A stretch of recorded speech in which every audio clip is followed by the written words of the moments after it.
श्री गणेशाय नमः। यापूर्वी आपण शास्त्रोक्त मंत्रोच्चार करून श्री गणपतीची प्राणप्रतिष्ठा कशी करावी हे बघितलेलेच आहे। गणपती बाप्पांचे आगमन झाल्यानंतर काही दिवसात त्यांना निरोप देण्याची वेळ येते। गणपती बाप्पांचे विसर्जन केले जाते। विसर्जन करण्यापूर्वी विधिवत उत्तर पूजा करणे अत्यंत महत्त्वाचे असते। आपण केलेली पूजा तेव्हाच फळाला जाते जेव्हा तिची विधिवत उत्तर पूजा होते। तर मग आजच्या व्हिडिओमध्ये आपण गणपती विसर्जन कसे करावे, उत्तर पूजा कशी करावी, मंत्रोच्चार कोणकोणते करावेत, क्षमा प्रार्थना कशी करावी, पूजेमधील साहित्याचे निर्माल्याचे काय करावे याबद्दल माहिती जाणून घेणार आहोत। चला तर मग अजिबात वेळ वाया न घालवता पटकन व्हिडिओला सुरुवात करूया। सर्वप्रथम पाहूया गणपतीचे विसर्जन कधी करावे। साधारणतः गणपती 1.5 दिवस, 3 दिवस, 5 दिवस, 7 दिवस किंवा 11 दिवस बसवले जातात। तुम्ही किती दिवस गणपती बसवणार आहात त्यानुसार विसर्जनाचा दिवस निवडायचा असतो। गणपती बसल्यानंतर दुसऱ्या दिवशी लगेच म्हणजे 1.5 दिवसाचा किंवा ऋषी पंचमीच्या दिवशी किंवा गौरी विसर्जनाच्या दिवशी किंवा थेट अनंत चतुर्दशीच्या दिवशी गणपती विसर्जन केले जाते। कुठलाही वार तिथी असली तरी ठरलेल्या दिवसांनुसारच गणपती विसर्जन केले जाते। गणपती विसर्जन साधारणतः उन्हे उतरल्यानंतर म्हणजेच संध्याकाळच्या थंड वेळी करावे। उत्तर पूजा करायला सुरुवात मात्र दुपारीच करून द्यावी, म्हणजे उन्हे उतरेपर्यंत आपली पूजा पूर्ण होईल। विसर्जनाची उत्तर पूजा करण्यासाठी स्वच्छ धुतलेले वस्त्र परिधान करावेत, आसन घेऊन बसावे, स्वतःला गंध लावून घ्यावे, त्यानंतर देवापुढे दिवा लावून घ्यावा आणि दीपपूजन करून घ्यावे। दिव्याला गंध, अक्षता, फूल वाहावे। पुढील मंत्रोच्चार करावा। ओम श्री दीपदेवताभ्यो नमः। गंधाक्षता पुष्पम समर्पयामी। आता आचमन करून घ्यायचे आहे। त्यासाठी भगवान विष्णूंचे 24 नामपठन करायचे आहे। पहिल्या 3 नावांचा उच्चार करताना पाणी प्राशन करावे आणि चौथ्या नावाच्या वेळी पाणी ताम्हनात सोडून द्यावे। ओम केशवाय नमः। ओम नारायणाय नमः। ओम माधवाय नमः। ओम गोविंदाय नमः। पाणी ताम्हनात सोडून द्यावे। आता हात जोडावे। ओम विष्णवे नमः। ओम मधुसूदनाय नमः। ओम त्रिविक्रमाय नमः। ओम वामनाय नमः। ओम श्रीधराय नमः। ओम ऋषिकेशाय नमः। ओम पद्मनाभाय नमः। ओम दामोदराय नमः। ओम संकर्षणाय नमः। ओम वासुदेवाय नमः। ओम प्रद्युम्नाय नमः। ओम अनिरुद्धाय नमः। ओम पुरुषोत्तमाय नमः। ओम अधोक्षजाय नमः। ओम नारसिंहाय नमः। ओम अच्युताय नमः। ओम जनार्दनाय नमः। ओम उपेंद्राय नमः। ओम हरिये नमः। ओम श्रीकृष्णाय नमः। आचमन झाल्यानंतर गणपती बाप्पांचे ध्यान करावे। वक्रतुंड महाकाय सूर्यकोटी समप्रभ निर्विघ्नं कुरु मे देव सर्वकार्येषु सर्वदा। ओम भूर्भुवस्वः तत्सवितुर्वरेण्यं भर्गो देवस्य धीमहि धियो यो नः प्रचोदयात्। ओम आपो ज्योति रसोमृतम ब्रह्मभूर्भुवः स्वरोम। आता दोन्ही हात आपल्या दोन्ही कानांना लावावे आणि हात जोडून ध्यान करावे। सर्व देवी देवतांना पूजेसाठी आमंत्रित करावे। ओम श्री महागणपतये नमः। इष्टदेवताभ्यो नमः। श्री सरस्वतये श्री गुरुभ्यो नमः। कुलदेवताभ्यो नमः। ग्रामदेवताभ्यो नमः। स्थानदेवताभ्यो नमः। वास्तुदेवताभ्यो नमः। मातृपितृदेवताभ्यो नमः। सर्वभ्यो देवेभ्यो नमः। सर्वभ्यो ब्राह्मणेभ्यो नमः। आता आपण उत्तर पूजेचा संकल्प करणार आहोत। उजव्या हातात पळीभर पाणी घ्यावे, त्यात गंध, अक्षता, फूल वाहून घ्यावे आणि पुढील मंत्रोच्चार करावा। तिथिर्विष्णुस्तथा वारो नक्षत्रं विष्णुरेवच योगश्च करणं चैव सर्व विष्णुमयं जगत अद्यम एव गुणं विशेषण विशिष्टायां शुभपुण्यतिथौ मम आत्मनः सकलशास्त्र पुराणोक्त फलप्राप्त्यर्थ श्री गणपती देवता प्रीत्यर्थम अस्माकं सकलकुटुंबानां क्षेमस्थैर्य आयु आरोग्य ऐश्वर्य अभिवृद्ध्यर्थ समस्त मंगला वाप्त्यर्थ अद्य शुभयोगे शुभकरणे भाद्रपद मासे चतुर्दशां प्रतिवार्षिक विहितं यथा ज्ञानेन यथा मिलितोपचार द्रव्यै श्री गणपती उत्तर पूजनं करिष्ये। हातातील पाणी ताम्हणात सोडावे.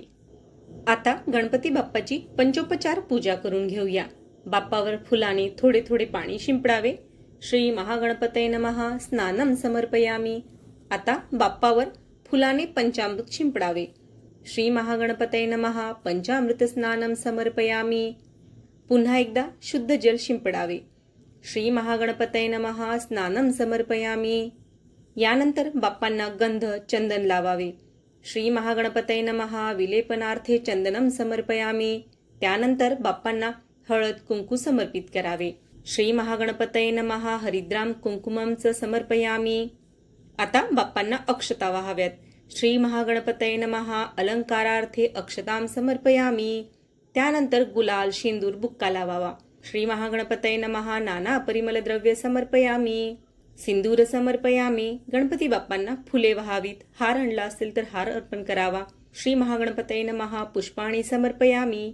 21 दुर्वांची जुडी बाप्पाला जरूर वहावी. श्री महागणपतये नमः. दुर्वांकुराश्च समर्पयामी. यानंतर गणपती बाप्पांना धूप अगरबत्ती आणि दिव्याने ओवाळावे. श्री महागणपतये नमः. दीपम समर्पयामी. धूपम समर्पयामी. आता बाप्पांना गोडाचा नैवेद्य अर्पण करावा. शक्य झाल्यास 21 मोदकांचा नैवेद्य वाहावा. नैवेद्य ठेवण्यापूर्वी जमिनीवर पाण्याचा चौकोन करावा आणि त्यावर नैवेद्य ठेवावा. श्री गणपतये नमः. नैवेद्यम समर्पयामी. ओम प्राणाय स्वाहा. ओम अपानाय स्वाहा. ओम व्यानाय स्वाहा. ओम उदानाय स्वाहा. ओम समानाय स्वाहा. ओम ब्राह्मणे स्वाहा. आणि नैवेद्याभोवती 3 वेळा पाणी ओवाळावे. यानंतर बाप्पाची आरती म्हणावी.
गणपती बाप्पा मोरया, मंगलमूर्ती मोरया.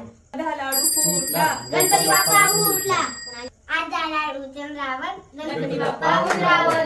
गणपती बाप्पा मोरया, पुढच्या वर्षी लवकर या. हात जोडून बाप्पाची क्षमायाचना करून घ्यावी.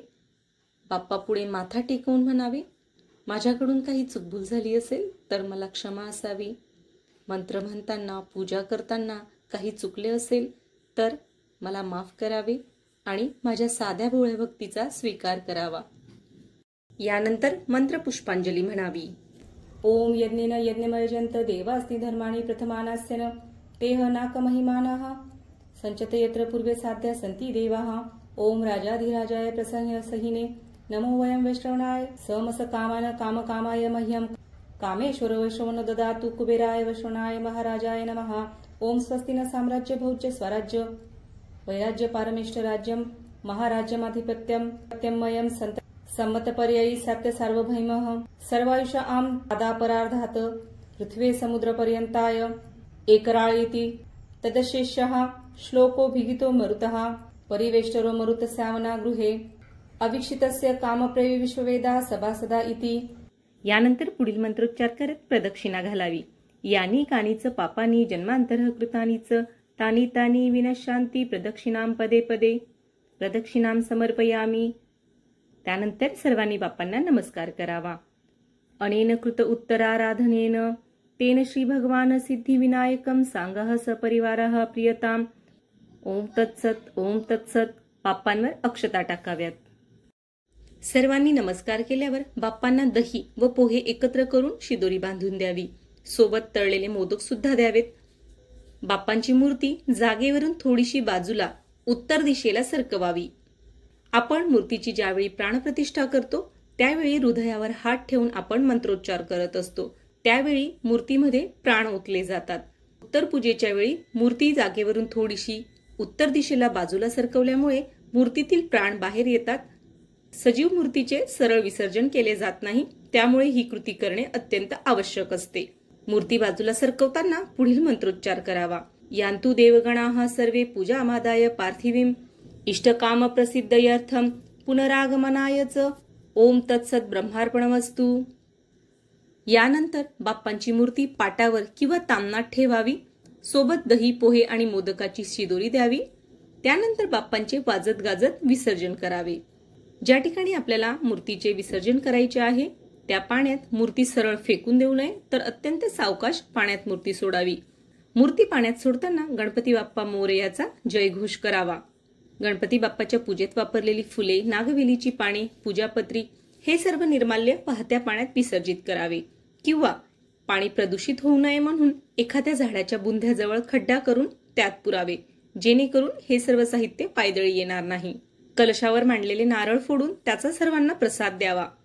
खोबऱ्याची वाटी, अक्षता आणि यथोपचार दक्षिणा घालून ते ब्राह्मणास किंवा ब्राह्मण देव न मिळाल्यास गरजूस दान करावे। कलशातील पाणी घरात शिंपडावे आणि उरलेले पाणी झाडाला घालावे। तसेच सुपारी पुन्हा पुढील पूजेस वापरल्या तरी चालतील किंवा निर्माल्यासोबत दिल्या तरी देखील चालतील। त्याचप्रमाणे देवघरातील पूजेचे जे जे साहित्य आपण वापरलेले असते ते जागच्या जागी ठेवून द्यावे। देवघरातील तांब्याची गणपतीची मूर्ती पुन्हा धुवून घेऊन देवघरात ठेवून द्यावी आणि मूर्तीची पूजा करून घ्यावी। बाप्पाला ठेवण्यासाठी वापरलेले आसन, पाट त्याच दिवशी लगेच उचलू नये, तर ते सर्व साहित्य त्या दिवशी जसेच्या तसे राहू द्यावे आणि दुसऱ्या दिवशी सकाळी त्या जागेचा नमस्कार करून मग ते साहित्य उचलून घ्यावे आणि सर्व साहित्य जागच्या जागी ठेवून द्यावे। तर अशा पद्धतीने विधिवत, शास्त्रोक्त आणि तरीही अत्यंत साधी, सोपी आणि भक्तीने भरलेली अशी उत्तर पूजा आपण बाप्पाची केलेली आहे। मला आशा आहे तुम्हाला ही सर्व माहिती अत्यंत उपयोगी ठरेल। तुमच्या मनातील सर्व इच्छा पूर्ण होत हीच बाप्पाच्या चरणी प्रार्थना। तर भेटूया पुढील व्हिडिओमध्ये। गणपती बाप्पा मोरया। श्री स्वामी समर्थ। धन्यवाद।